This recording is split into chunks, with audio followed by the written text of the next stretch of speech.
Tim Ferriss, Tony Robbins, Mel Robbins, all of these people are talking about one thing. Do you know what it is? Overwhelm. And why are all of these really important people talking about overwhelm? Well, because overwhelm is something that no one is immune to.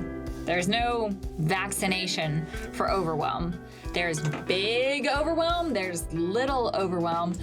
But regardless of how old you are, where you live, what you do for a living, you're gonna experience overwhelm. And even big, huge names like Mel Robbins and Tim Ferriss experience overwhelm. Even giant actors like Chris Hemsworth and Linda Carter. That one went in the Wayback Machine, but with this previous video with my whole superhero pose, I had to throw it in there. They all experience overwhelm. Quite frankly, it's a part of being a human.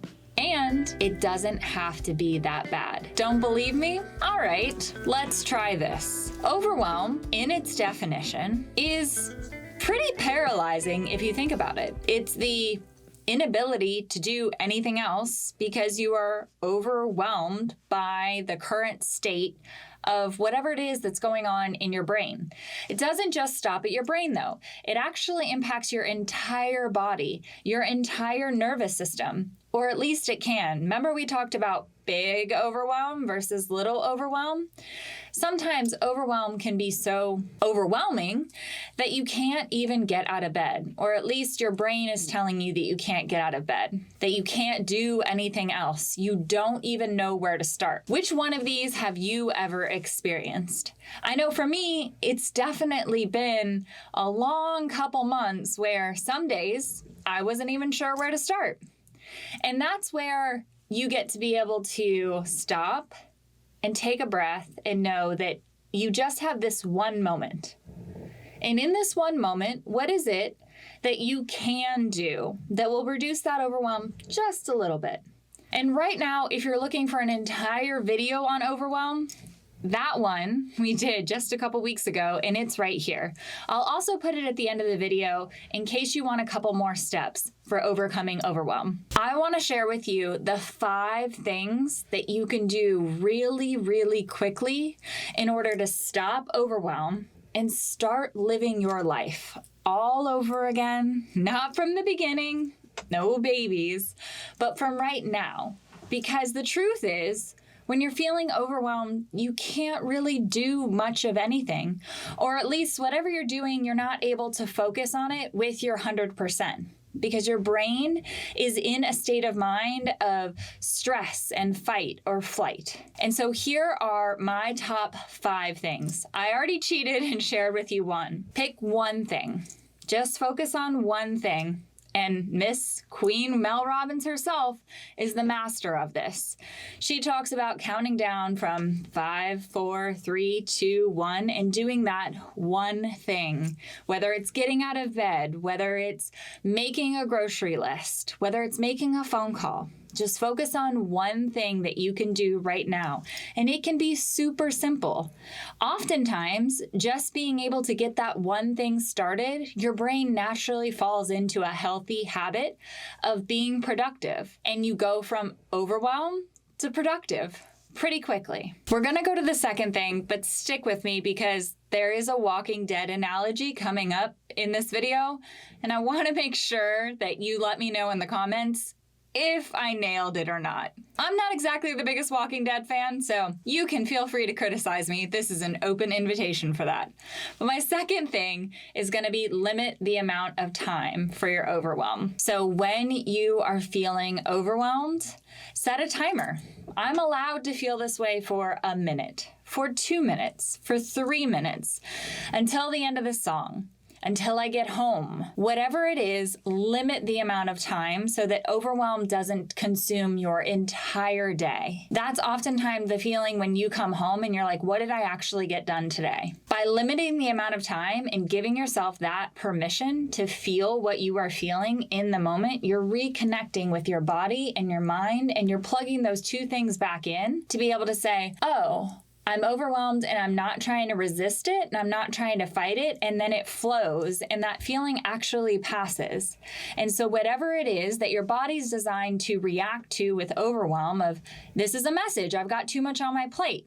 The message is received and then the messenger can move on and you can get on with your life. So just give yourself that permission and limit the amount of time that you are spending in that state of overwhelm.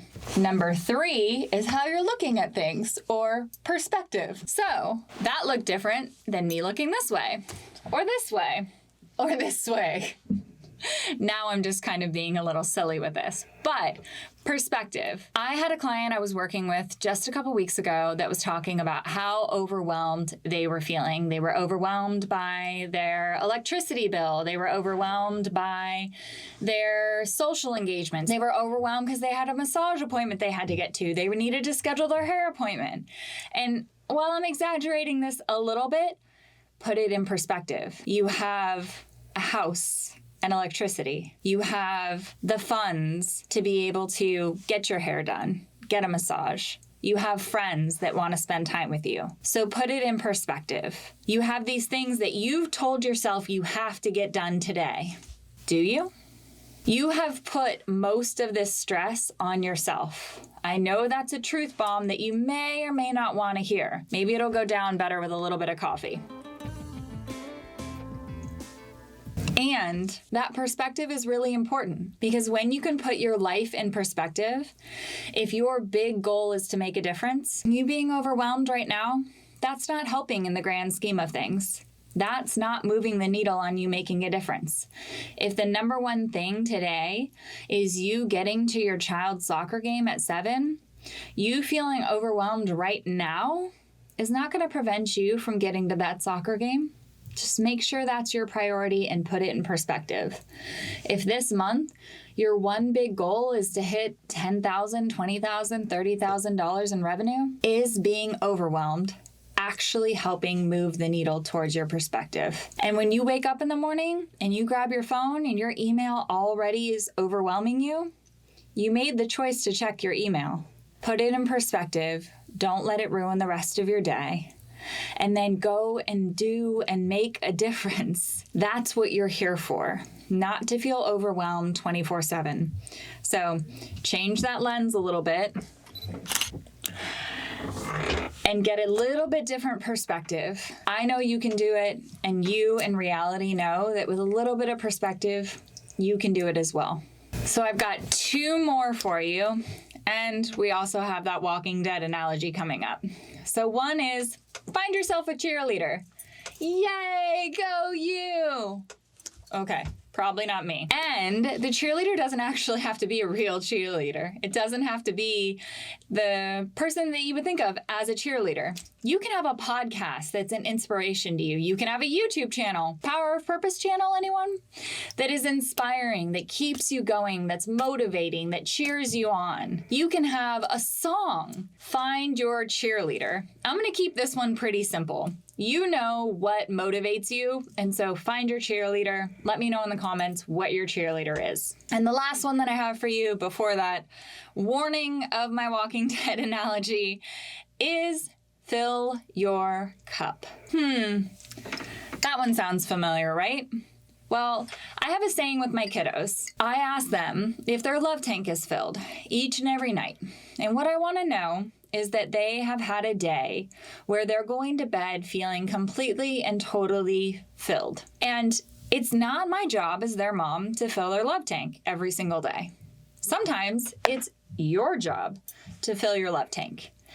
And one of the ways that our bodies react to our love tanks not being full is to say, I'm overwhelmed, and shut down. And that is the cue to fill your tank, fill your cup, whatever that may be. And I'm not just saying go to Starbucks and get a refill. I'm saying literally fill your cup, fill your love tank, and you can use your cheerleader.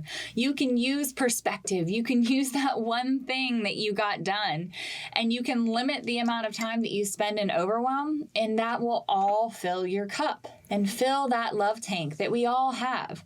Imagine that you have this needle going from E to F, right? We used to have it in our cars. I'm not sure new cars actually have that. Where are you right now? Go ahead, get a pen and paper and write down that E and that F.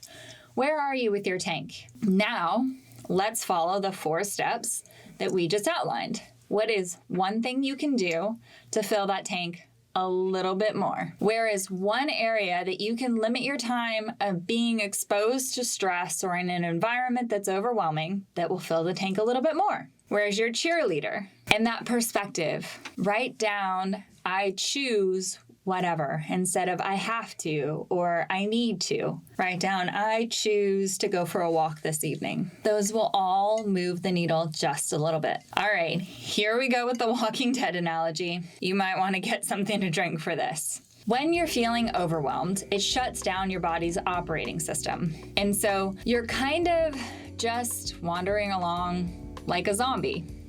And I don't really watch the show, but I walked in the other day and my husband was watching the show, and apparently there's real humans in zombie costumes just wandering along these zombies.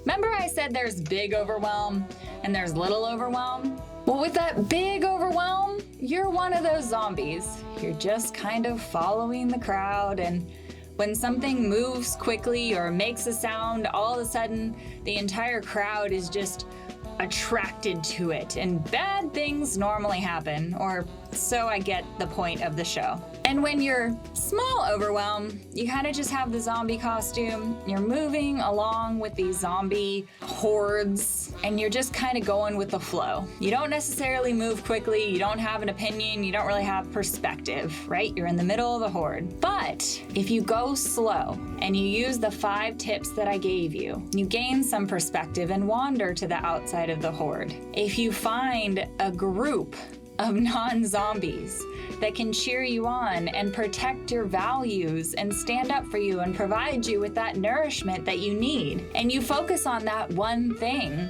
what are zombies really focused on? I don't think anything, right? And you limit your time wandering around in that zombie land, and you get your cup filled, not with guts and brains and all of that, because although I can't say I've ever tried them, I don't think they're that appetizing. So that was probably the worst analogy I have ever put together on this YouTube channel. And yet, the point is, after watching this, I hope that you know at least 5 ways that you can feel a little less overwhelmed today. And reminding you that I put those videos here together if you want some more tips on overwhelm. There's even an entire playlist for you, made just for you from your own personal business therapist, growth coach, and business coach. I thank you for making the world a better place, and cheers to your full cup.